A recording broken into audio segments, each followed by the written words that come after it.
আসসালামু আলাইকুম। সব কেমন আছো বন্ধুরা? সৌদি আরবের সিনটন দেখেন কত রোদ।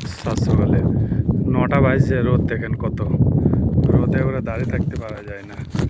এই তো আমি ডাক্তার দেখাই দিয়েছিলাম, ডাক্তার দেখালাম, পায়ে লেগেছে, তাই বিশাল রোদ, তাই একটু ছিয়া পেলাম, তাই বসলাম। এই দেখেন আমার পায়ে লেগেছে, পায়ে, তাই ব্যান্ডেজ মেরে এলাম। পা মুচকি এই যে, তো হাড় উঠিয়ে এই যে, তাই পায়ে লেগেছে, তাই দেখতে পেয়েছেন পায়ে লেগেছে কতটা। দিয়ে সব ভালো আছেন? খুবই রোদ সৌদি আরবে, রোদ সহ্য হয় না। ছিয়াতে বসে পড়লাম, আর কিছু ওষুধ দিয়েছে, ওষুধ নিয়ে এই তো রোদে বসে আছে এখানে ঠান্ডাতে। একটু হাঁপি গেলাম তো, সৌদি আরবে বেশি একটু দৌড়লে হাঁটলে পরে হাঁপি যায় মানুষ। তাই দেখছেন কতটা রোদ, রোদে আর থাকতে পারছি না, পায়ে লেগেছে তার লেগে। আর